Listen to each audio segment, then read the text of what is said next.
안녕하세요. 안녕하세요. 꿈꾸는 자본가의 성장 읽기. 어제보다 더 나은 오늘, 오늘보다 더 멋진 내일을 만듭니다. 오늘은 나는 오늘도 경제적 자유를 꿈꾼다 라는 책을 가지고 함께 이야기를 나눠보도록 하겠습니다. 오늘 크게 이야기해 볼 것은 5가지입니다. 첫 번째, 대기업을 그만둔 이유. 두 번째, 청울님의 자기관리 규칙. 세 번째, 치열한 전쟁 같은 삶. 네 번째, 공부한 이론을 실전에 적용시키는 법. 다섯 번째, 한계는 없다. 이 5가지에 대해서 같이 이야기를 나눠보도록 하겠습니다. 대기업을 그만둔 이유. 대기업 IT 연구소라면 누구나 선망하는 곳인데 직장을 나올 때 아깝지 않으셨어요? 두렵지 않으셨어요? 나는 진지하게 물었다. 아까웠지요. 두려웠지요. 그러나 그보다 내 나이가 더 두려웠어요. 회사를 나올 때 내 나이가 42이었는데 그 시기를 넘기면 평생 시시한 직장인으로 살아야 한다고 생각했거든요. 그래서 눈 딱 감고 나왔죠 뭐. 하하. 이제 이거는 이제 이 책의 저자 청울림 씨가 회사를 다닐 때 이야기입니다. 청울림 씨도 뭔가 그 직장 상사의 갑작스러운 죽음을 보면서 과로사를 하셨거든요. 직장 상사께서. 그 과로사를 보면서 본인의 직장 생활에 좀 회의를 가지기 시작합니다. 그런데 이제 뭐 책에서 구체적으로 어떤 회사인지 나오지 않았지만 뭐 삼성의 금융계열사라고 나왔습니다. 뭐 그런 상황 속에서 그만둔다는 게 쉽지 않았던 거죠. 왜냐면 높은 연봉에 이제 남들이 다 좋아하는 직장이었으니까. 근데 이제 아시는 선배가 이제 그 대기업 IT 연구소에 있었는데 그걸 그만두고 이제 그 투자자의 삶을 살고 있었던 거죠. 그래서 이제 그 선배한테 찾아가가지고 물어본 겁니다. 회사를 어떻게 그만둘 수 있었는지. 이제 청울림 씨가 고민을 하고 있으니까. 그래서 이제 누구나 선망하는 직장인데 아깝지 않았냐, 두렵지 않았냐라고 묻습니다. 그랬더니 이 선배님께서 아까웠다, 두려웠다. 그러나 그보다는 내 나이가 더 두려웠다 라는 말을 합니다.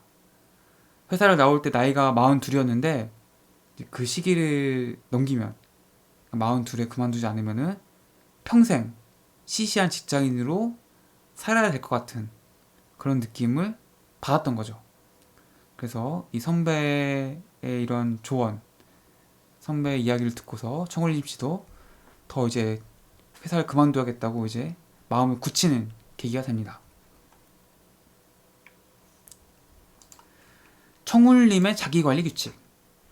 투자 목표를 세우고 기본 원칙도 몇 가지 정했다. 전업 투자자는 자신이 사장이자 직원인 1인 기업가다. 자기 관리에 조금이라도 구멍이 생기는 순간 숲속에서 길을 잃을 수밖에 없다. 그래서 나는 스스로의 행동 원칙, 스스로의 활동 원칙, 즉 나만의 그라운드 룰을 정했다. 무조건 새벽 5시에 일어난다. 작은 것부터 정석대로 단계를 밟는다. 모든 것을 내 손으로 직접 해본다. 지역을 가리지 않고 전국을 대상으로 한다. 어디든 가장 먼저 나타나고 가장 늦게 떠난다. 이 5가지를 이제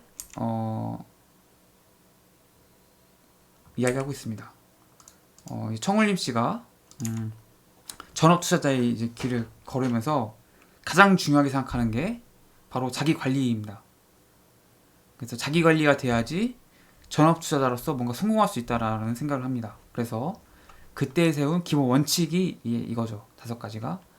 첫 번째가 무조건 새벽 5시에 일어난다. 두 번째, 작은 것부터 정석대로 단계를 밟는다. 세 번째, 모든 것을 내 손으로 직접 해본다. 네 번째, 지역을 가리지 않고 전국을 대상으로 한다. 5번째, 어디든 가장 먼저 나타나고 가장 늦게 떠난다. 그래서 아침 5시에 일어나는 거, 이건 뭐 굉장히 뭐 아무것도 아닌 것 같지만 뭐 굉장히 어렵습니다. 내가 뭐 출근을 해야 되는 그런 의무적인 상황이 아닌데도 불구하고 매일 아침 5시에 일어난다라는 것은 굉장히 쉽지 않은 일이죠.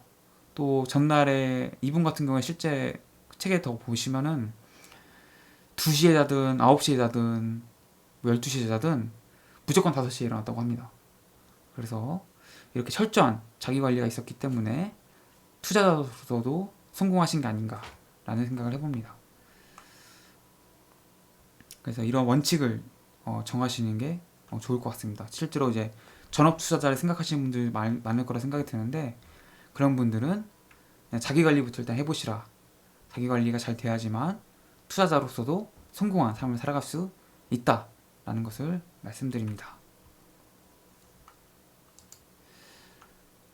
치열한 전쟁 같은 삶. 이제와 고백하지만 직장을 그만두기 전까지 나는 형광등 하나 제대로 갈아본 적도 없는 사람이었다. 하루하루가 전쟁이었다. 경매에서 패찰한 날은 밥을 먹지 않았다. 스스로에게 페널티를 준다는 차원에서 패찰한 날은 밤늦게까지 혹독하게 현장을 돌았다. 돌다 지쳐서 돌아가는 날은 무서운 외로움에 몸을 떨어야 했다. 나는 이렇게 치열하게 살고 있는데 아무도 알아주는 이가 없다는 게 억울하기도 했고 신기하기도 했다. 그 와중에도 매일이 절실해서 새벽 2시에 잠이 들어도 5시엔 어김없이 눈이 떠졌다. 그런 날은 너무 힘이 들어 산에 오르면서 죽어라 악을 쓰곤 했다. 부족한 밤과 싸우면서 전쟁하듯 매일을 살다 보니 수시로 몸에 무리가 왔다. 아직까지 안 해도 모르는 일이지만 그 시절 과로로 병원에 2번 실려가기까지 했다. 한 번은 수리를 하다 쓰러졌고 한 번은 이러다 죽을 것 같아서 내 손으로 구급차를 불러 병원에 갔다. 링거를 맞고 병원에서 나서서 곧바로 다시 수리하러 갔으니 그 시절에 나는 아무도 못 말릴 정도였을 것이다. 그 시절 내가 스스로에게 붙인 별명이 하나 있다. 경부고속도로의 미친놈이다. 매일 밤 피곤에 쩔어 차를 운전해 집으로 돌아가다 보니 자주 졸음과 싸워야 했다. 고속도로에서 졸음이 몰려오면 한겨울에도 창문을 열고 미친 듯이 노래를 부르며 운전했다. 그때 강산에 넌 할 수 있어를 주로 불렀다. 생각해보라. 야심한 밤 고속도로에서 차창을 열고 미친 듯이 노래를 부르며 운전하는 남자의 모습을, 그것도 하루 이틀이 아니라 매일같이.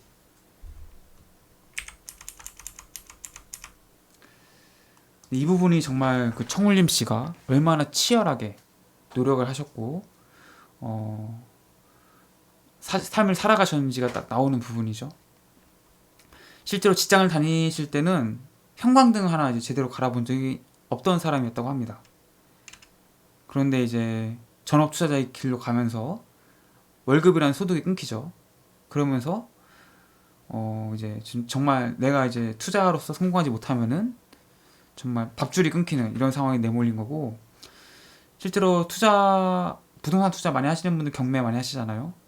이분은 경매에서 패찰한 날은 밥을 먹지 않았다고 합니다. 경매에서 사실 낙찰받는 게 굉장히 어렵거든요. 왜냐면 이게 가격이 다 생각한 가격이 다르니까 사람의 심리가 조금이라도 싸게 사고 싶은데 꼭 그보다 더 생각하시는 분이 꼭 있더라고요. 저도 몇 번 해봤지만. 아무튼 뭐 그런 측면에서 패찰을 한 경우가 더 많았을 텐데 낙찰보다는. 근데 패찰한 날은 밥을 먹지 않았다고 합니다. 스스로에게 벌을 준 거죠. 아무튼 뭐 이런 식으로 굉장히 자기를 뭔가 좀 학대하는 느낌으로 굉장히 치열하게 삶을 살아가신 분입니다. 그래서 패찰한 날은 밤늦게까지 오히려 혹독하게 현장을 돌고, 또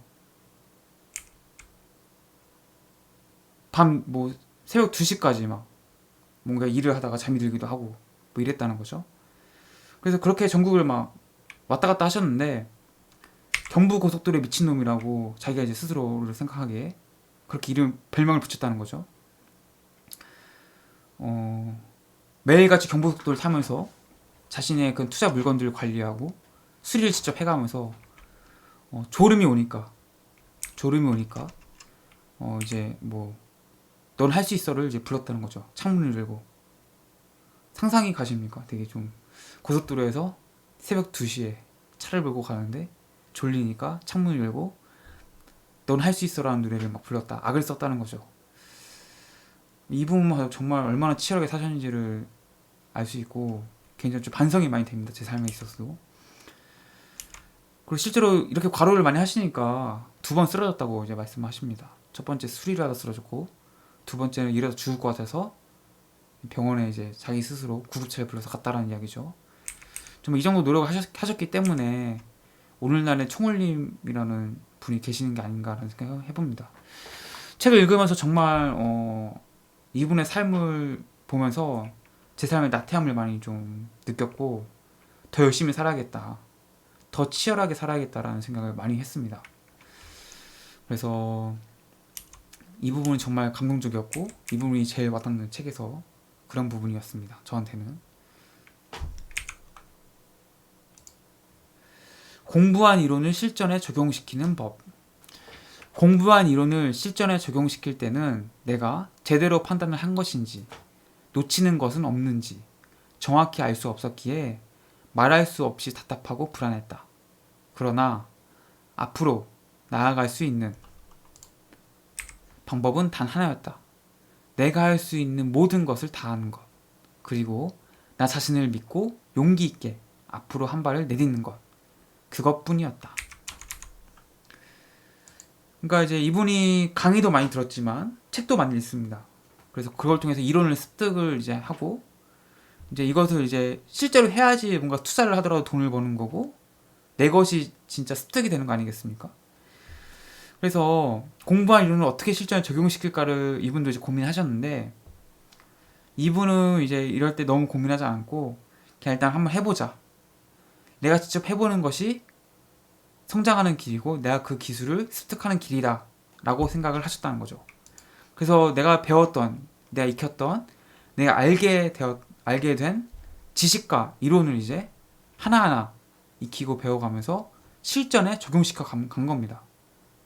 그래서 그렇게 한 발짝 한 발짝 자신의 실력을 향상시키고 그렇게 성장하신 거죠. 그렇게 실력이 쌓이니까 아무래도 더 용기도 생기고 뭔가 더 큰 일도 이제 할 수 있게 된 거겠죠. 그렇게 성장을 하셨다는 이야기죠. 그래서 이론에 대한 건 사실 요즘에 너무 책이 많이 나와서 뭐 사실은 뭐 책 같은 경우 도서관에 빌려봐도 괜찮기 때문에 뭐 돈이 없어서 뭐 나는 배울 수 없어 이런 이야기는 잘 통용되지 않는 시대가 되었습니다. 정말 유튜브만 보더라도 그런 노하우를 아낌없이 공개하시는 분들 굉장히 많고 뭐 책도 도서관에 무료로 빌려볼 수 있고 또 무료 강연도 굉장히 많습니다. 그래서 그렇게 지식과 이론을 좀 습득하시고 실전에 적용을 해보신다면은 굉장히 자기 스스로도 성장하실 수 있는 그런 좋은 방법이 아닌가 라는 생각을 해봅니다. 한계는 없다.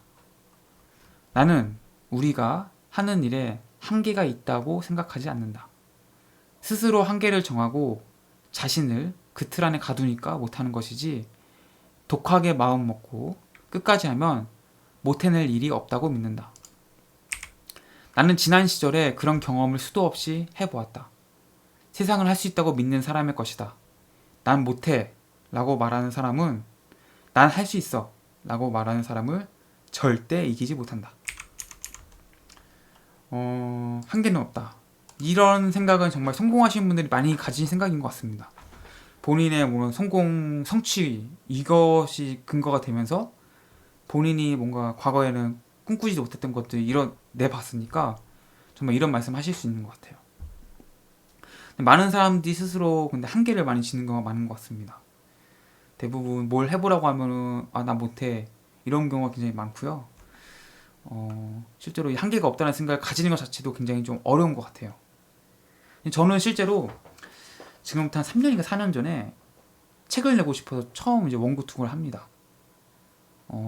출판사 40-50군데 제가 원고를 작성해서 다 보냈는데 다 거절당하거나 응답이 없는 상태였고 딱 한 군데에서 이제 미팅을 하자라고 했는데 미팅을 하고 나서 이제 그게 흐지부지 됐습니다. 책이 나오지 못했죠. 그렇게 이제 2018년, 17년이 되었죠. 17년에 이제 책을 내자라는 출판사를 만났고, 실제로 책이 나왔습니다, 지금. 그리고 지금 두 번째 원고를 채 완성하지도 않았는데, 출판사 몇 군데서 책을 계약하자고 서로 지금 요청을 하고 있는 상황입니다. 저도 이런 경험을 하면서 정말 그 4년 전에 꿈 같은 일이 지금 일어나고 있거든요. 그래서 이 청울님 씨가 말씀하신 한계는 없다라는 거에 저는 100% 공감을 하고요. 정말 불가능은 없고 정말 한계는 없다고 생각을 합니다. 정말 독하게 마음먹고 포기하지 않고 끝까지 견뎌내고 그것을 해낼 수 있다고 믿고 해낸다면은 정말 그 일은 이루어집니다. 이건 정말 해보신 분은 다 알 거예요. 근데 안 해보신 분들이 자꾸 의심을 하시는데, 그리고 시크릿 같은 책에서도 자꾸 믿으면 이제 이루어진다고 하잖아요. 그게 좀 진짜 설명하기가 좀 어렵긴 한데, 그 정말 믿으면 이루어지는 것 같아요. 그러니까 본인이 포기하지 않고 그 믿음이 정말 이루어질 거라고 믿고 있다면은, 뭐 시간이 얼마나 걸릴지는 사람마다 다르겠지만 정말 그 꿈 같은 일들이 정말 기적 같은 일들이 정말 현실로 일어나는 것 같습니다. 그래서 저는 한계는 없다라고 생각하는 이 청울님 씨의 생각에 동의를 하고 공감을 합니다. 그래서 뭐 이 영상을 보시든 이 청울님 씨 책을 보시던 분이든 간에 여러분들이 못할 일은 없습니다. 여러분들은 모든 일을 다 할 수 있고, 여러분들이 지금 어떤 상황이 어떠하든 간에 지금 이 청울님 씨, 이 책의 저자처럼 뭐 유명한 투자자가 될 수도 있고 유명한 베스트셀러 작가가 될 수도 있다고 생각합니다. 여러분들 다 가능하다고 생각해요. 저는 가장 중요한 거는 본인이 그렇게 될 수 있다고 믿어야 됩니다. 근데 믿는 게 너무 어려워요. 왜? 본인이 지금까지 굉장히 형편없게 살았고 뭐나 내가 잘 될 것 같다는 근거를 찾기가 어려우니까 스스로가 스스로를 믿는 거예요. 믿지 못하는 거죠, 스스로가 스스로를. 근데 그냥 뭐 내가 나를 믿는데 무슨 근거가 필요하겠어요. 우리가 신을 믿을 때도 그냥 믿잖아요. 그러니까 본인도 그냥 믿으시면 돼요. 난 할 수 있다고. 근거? 그런 거 필요 없어요. 근거가 뭐가 중요해요, 대체. 혹시 내가 믿는 건데. 그러니까 근거 따위는 필요 없으니까 본인이 무조건 어떻게 어떤 방식으로 언제 될지는 모르지만 된다고 믿으세요. 된다고 믿고 그것을 계속 하려고 노력하시고 포기하지 않으면 정말 그 일은 일어납니다. 네, 이 부분을 청울님 씨도 말씀하신 것 같고 저도 많이 경험을 해서 말씀을 드려보았습니다. 네, 나는 오늘도 경제적 자유를 꿈꾼다. 네, 첫 번째 영상이었고요. 한 4개 정도의 영상으로 이 경제적 자유를 꿈꾼다 라는 책을 가지고 이야기를 해볼 생각입니다. 그래서 꿈꾸는 자본가의 성장 읽기는 경제적 자유, 자기개발, 성장에 대한 컨텐츠를 만들어서 올리고 있습니다. 이러한 분야에 관심이 있으신 분들이라면 좋아요와 구독 눌러주시면 정말 감사하겠습니다. 오늘도 함께 해주셔서 너무나 감사하고요. 저는 내일 이 시간에 또 찾아뵙도록 하겠습니다. 여러분의 1일 1성장을 기원하면서 여러분들의 어제보다 더 나은 오늘, 오늘보다 더 나은 내일을 바라면서 오늘은 여기서 인사드리도록 하겠습니다. 여기까지 봐주셔서 고맙습니다. 좋아요와 구독 부탁드립니다.